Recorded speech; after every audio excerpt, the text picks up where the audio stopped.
laaj boobu yëpp benn jeexital la am jeexital bi mooy sunu démocratie Sénégal nekk nañu am nañu chance li ñu yàlla jagleel te mu nekk sunu marqueur au niveau de certains pays africains mooy sunu démocratie on a été les premiers à réussir yenn transition démocratique yi et pour man dañu teel a yuuxu ndam dañu teel a jàpp ne sunu démocratie man na egg na fu mu war a egg alors que tey coow yëpp day wane ne que tey sunu démocratie am na lu ñu war a waxtaane war nañu war a dialoguer li ñu defoon ak Kéba Mbaye ba am le code consensuel on aurait dû continuer ba am des consensus sur tous les autres plans yi nga xamante ne ou sur toutes les autres interrogations yi interpeller sunu démocratie y compris le calendrier républicain war nañu egg fonte ne le calendrier républicain est sacré bu ñu xasee ba ne élection tel date lay am ñu fexe respecter élection yi en tout cas pour le local wala pour les législatives mais à force de changer la constitution de tripatouiller la constitution on pose des problèmes xam nga constitution bi daf ñu jóge du septennat indi ñu au quinquennat problème bi mu indi aussi mooy mu inverser le calendrier républicain parce que les législatives viennent avant la présidentielle tey boo xoolee un peu mécaniquement champ bi ñëw c'est un peu bizarre même parce qu'on aurait dû avoir des législatives après la présidentielle pour savoir est-ce que dañuy am la majorité du président ou pas mais là on a des législatives dafa nekk presque élection anticipation pour élection 2024 donc tey sunu démocratie laaj na ñu continuer di waxtaan laaj na ñu continuer di dialoguer mais un vrai dialogue pas dialogue bi président Macky Sall def parce que il a appelé tous les acteurs politiques au dialogue certains sont venus spontanément certains sont venus sincèrement aujourd'hui jeexital bi ñu ci gis muy négociation bi dafa Idrissa Seck tax na ba tey y a une crise de confiance dans le monde politique sénégalais et ça c'est important à souligner les acteurs politiques ne se font plus confiance les acteurs politiques ne se font plus confiance entre eux les opposants n'ont pas confiance au pouvoir les opposants n'ont pas confiance entre eux et si on a cette crise là on ne peut pas construire une démocratie moderne une démocratie résiliente si on ne règle pas cette crise de confiance là donc pour moi c'est un préalable important pour que ñu mën a xam est-ce qu'on va à un troisième mandat ou pas quand le président Macky Sall maintient le flou il crée une crise de confiance quand le président Macky Sall n'est pas en mesure de nous dire après avoir fait 2 mandats après avoir changé la constitution s'il va faire un troisième mandat ou pas c'est une crise de confiance quand des acteurs politiques qui n'ont pas les moyens de leur politique sollicitent l'appui des bailleurs nationaux ou des bailleurs étrangers, nationaux étrangers, et que les gens considèrent que c'est un moyen détourné de blanchir de l'argent ou autre, c'est une crise de confiance entre nous acteurs. Donc il est important que sur nos démocraties, nous travaillions à enlever cette crise de confiance-là, qu'il y ait plus de confiance aux acteurs et qu'on travaille ensemble à construire notre démocratie parce que am na jéego yu ñu ci war dox. Tey au moins choix bi Idrissa Seck def qui est un choix extraordinaire bu kenn xaarul woon le fait que ñu naan Malick Gakou mu ngi dans l'opposition ou mu ngi dans le pouvoir ça a permis de clarifier le jeu politique man de depuis élection législative yi ak élection présidentielle yi amoon naa du ci taxawaay yenn opposants yi aujourd'hui le fait qu'ils assument le fait que dem nañ carrément ci président Macky Sall parce que bu leen fàtte ni élection législative bi ñuy négocier on voulait faire une coalition ak waa PDS mais bi négociation yi Oumar Sarr moo ne woon moom mooy diriger liste bi ñun on avait dit non Khalifa Sall mu ngi ci biir kaso bi aujourd'hui symbolique pour symbolique bu ñuy jël liste di ko jox liste bi na nekk Khalifa Sall Oumar Sarr avait dit ñett donc bi coalition explosé après seen gis ne Abdoulaye Wade mooy diriger liste PDS alors que en négociation suñu ñu wax ni Abdoulaye Wade mooy diriger liste PDS loolu kenn mënu ko bañ Abdoulaye Wade est un ancien président icône la ci démocratie Afrique donc loolu dafay wan ni que jeu bi amoon autour des acteurs politiques aujourd'hui le fait que ce soit Omar Sarr ou Malick Gakou ou Idrissa Seck dem ci président Macky Sall dafa indi lisibilité dans le champ politique aujourd'hui on sait qui est opposant au président Macky Sall ou qui ne l'est pas on sait si position yi kan moo préparé pour faire ça au président Macky Sall ak kan moo préparé pour ànd ak moom à partir de là ñi nekkoon le président Macky Sall ils savent que unis on est beaucoup plus fort on a un scrutin à préparer muy élection importante des élections locales on a théoriquement des législatives à préparer balaa 2024 di ñëw donc le but on est dans benn sorte de fait de survie et je pense que on va travailler ensemble et que gisuma lu tax président Khalifa Sall ak Ousmane Sonko mun ñu bañ ànd parce que Sénégal moo lañ ñor bi ñu demee bi président Khalifa Sall génnee prison bi ñu demee di remercier Ousmane Sonko ci taxawaayam man maa ngi ci audience bi et Ousmane Sonko wax na ko nee na ko carrément man du ma wax ku nekk mën naa ànd ak yow mais yow Khalifa Sall ci sa ay valeur ci sa ay taxawaay ci sa ay conviction man de loo bëgg rek mën nañ ci ànd bi fi Khalifa Sall mujjee di jàll xalif général Pall wax na ni carrément muy waxtaan ak Ousmane Sonko parce que Sénégal moo tax ñu waxtaan.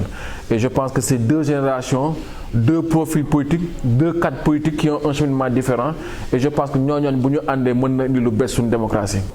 Pastef parti bu ñu amee njukkal la parce que Pastef mu ngi exploser cloison suñu démocratie di indi ay vrais débats. Je pense qu'il faut que nous sérieux les choses. Financement des partis politiques, beaucoup de financement du politique, beaucoup de financement électoral.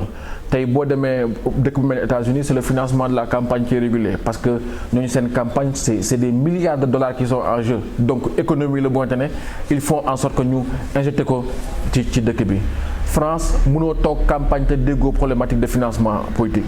li ñuy tuumal Sarkozy procès bi ko topp muy le procès Big Malion c'est quoi c'est les plafonds de campagne explosés avec une société privée. C'est un financement de parti politique. L'affaire Bettencourt Sarkozy c'est quoi? C'est un financement politique parce que c'est des dons qu'il a reçus et qu'il déclaré encore. L'affaire Lamine Diack c'est quoi? C'est indirectement un financement de parti politique parce que Lamine Diack a dit qu'il avait besoin d'argent pour appuyer le changement démocratique dans son pays. L'affaire François Fillon, François Fillon, élection présidentielle, c'est quoi? C'est un financement de politique. Donc, c'est des débats qu'on ne peut pas prendre comme ça à la légère. C'est des débats qu'on ne peut pas poser à la veille des élections. Je pense que une fois, il y a que débat dialogue national bi Macky Sall def tiaxan la. On ne peut pas faire un débat électoral ou un débat sur la démocratie en 1 an, 2 ans. On ne peut pas le faire, ou même en 6 mois. Ce qui est am solo, c'est que prenons un mandat de transition.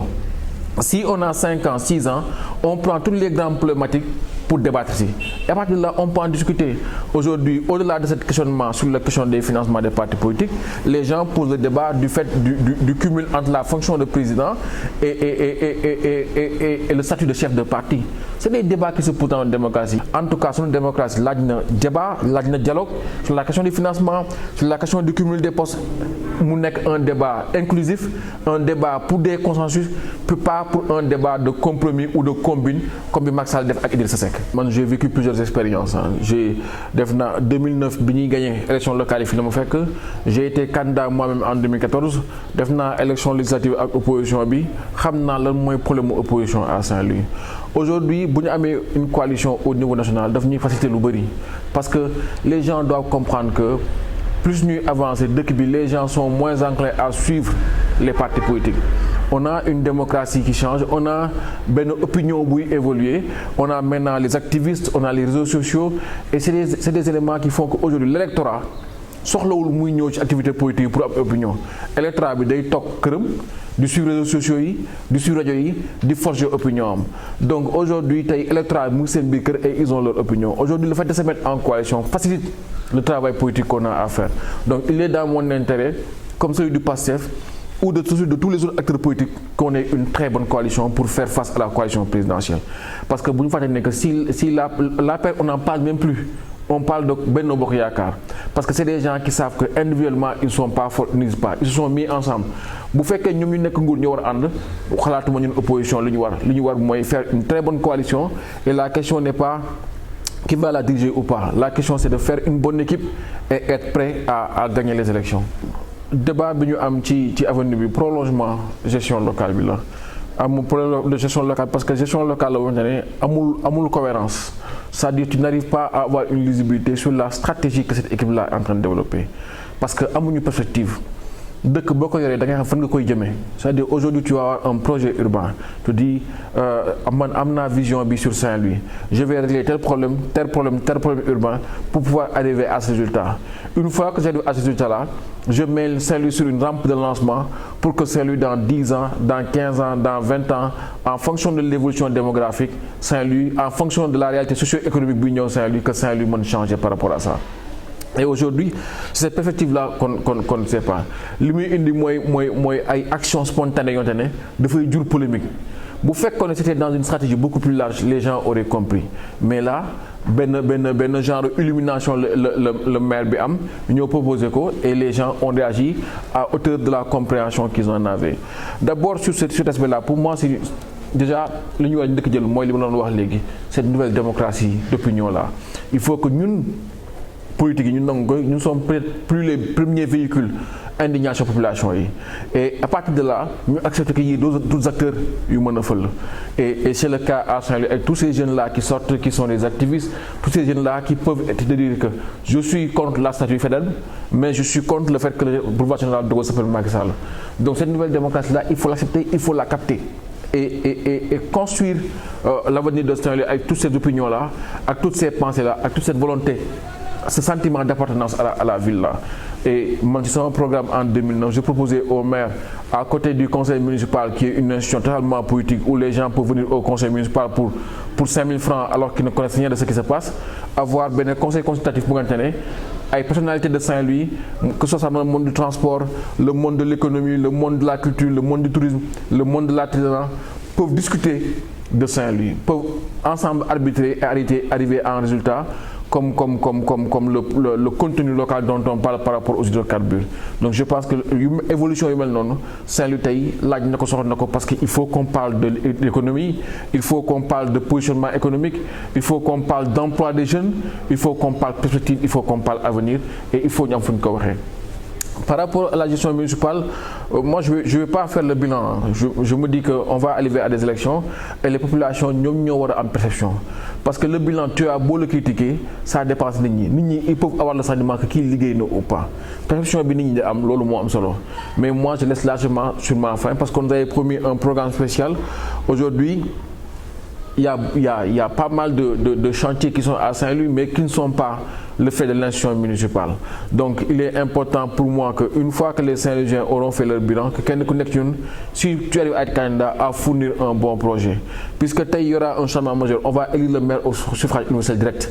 Cette fois-ci, les populations vont choisir le vrai maire et ce maire-là ne doit pas décevoir les Saint-Louisiens parce que Saint-Louis soxna taxawaay Saint-Louis soxna taxawu pour que mu commencé jóge ci lu mu nekk mën xool l'avenir parce que am na perspective yu ñëw gaz baa ñëw ak yooyu c'est revenu important mais bu fekkee dafa ñëw te parewuñu pour xam lan lañ bu def dëkk bi daf ñuy bett te bu waa on s'en sortira pas donc li gën a am solo pour man mooy que il faut continuer à travailler pour cette ville-là, il faut continuer à avoir un devenir pour cette ville-là.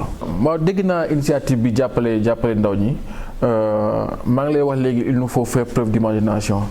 Xam nga question de l'emploi des jeunes, il faut ñu arrêter di ko jël di ko téye comme ni ñu koy doxalee nii. Il faut changer de paradigme. Gis nga si samay gëstu man première fois bi président de la République du Sénégal di wax waxu emploi des jeunes da nga jël discours Senghor le 3 avril 1979. Senghor il va nous parler de deux problèmes, l'emploi et le logement. Donc il faut que nous ayons une problématique emploi des jeunes, Senghor décoté comme une problématique d'avenir pour nos pays. Discours de 1979, il te parlait déjà de l'adéquation entre les formations et les débouchés. Pour te dire, le mot important, en 1979, Senghor nous disait déjà que c'était un problème. Abdou Diouf bi mu ñëwé Abdou Diouf dafa tombé crise économique ak crise politique au Parti socialiste parce que ni mu jëlé nguur gi la de 80 à 88 Abdou Diouf waxul ci un peu ci question emploi des jeunes mais lolu moko rattrapé en 88 la bombe jeunesse mo explosé ci kaw Abdou Diouf en 88 ñepp ngi fatalikou son fameux meeting à Thiès où il parlait de la jeunesse malsaine mais après il a érigé ça comme la priorité de son mandat. Vous prenez le discours de Abdou Diouf du 3 avril 1988. Il consacre une page entière à la génération de 1968. Madame, nous avons 20 ans en 88. C'est une génération qui n'a vécu que la difficulté ainsi et qui nous permet de comprendre que la problématique de l'emploi des jeunes est une problématique du présent et de l'avenir pour nos pays. À partir de là, Abdou Diouf a une délégation. Madame, nous avons une délégation à l'entrepreneuriat rapide. Abdou Diouf a eu une délégation à la réinsertion, à la réinsertion et à l'emploi. Mouy la dire. Dire bobu après être adjectif. Après moi indi le Fonds national de l'emploi. Bon Mamadou Lamine Loum bi dernière déclaration de politique générale, il parlait d'un observatoire de l'emploi des jeunes et des projets à haute intensité de main d'œuvre. C'est dire que déjà pour Abdou Diouf c'était déjà une priorité. Abdou Diouf, Abdoulaye Wade a fait plus que tout le monde. FNPJ, OFEJBAN, ANIDA. Donc, avec les projets qu'il a développés, Abdoulaye Wade développe. Le président Macky Sall est arrivé, il dit que c'est une problématique importante face à une demande légitime. Momo Indider, nous avons ANIDA, Mouné Product, ñu ne woon FNPJ moom mu indi ANEJ donc ANPEJ donc ça veut dire que depuis l'indépendance on ne fait que ça, des financements. Bu ñu moytul la DER dégg ngeen les problématiques des financements politiques, on a même un ministre qui a reçu 150 millions boo moytul DER dina mujjee comme FNPJ bu Abdoulaye Wade, FNPJ bu Abdoulaye Wade ni mu mujjee comme compte K2 bu Abdou Diouf, compte K2 comme ni mu mujjee Fonds national pour l'emploi bu Senghor. Donc on fait les mêmes choses, on fait les mêmes erreurs, on reproduit les mêmes modèles. Donc c'est pour ça que pour moi je dis qu'il faut faire preuve d'imagination. Il faut sortir des chantiers battus. C'est bien de sortir 10 millions, 20 millions, mais on ne peut pas continuer comme ça à donner 10 millions ou 20 millions. Il faut transformer notre économie. Il faut faire une économie urbaine. Il faut faire des choix de vie. Ça va impacter la vie de la ville et demain, Saint-Louis pourra être une niche d'emploi pour eux.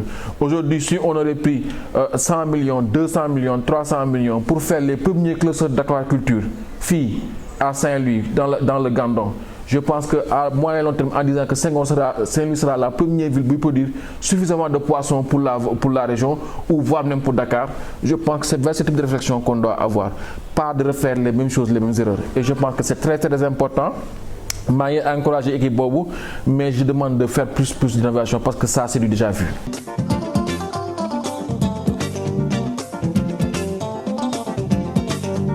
Ku gis sa bët yi du xool ci bay gi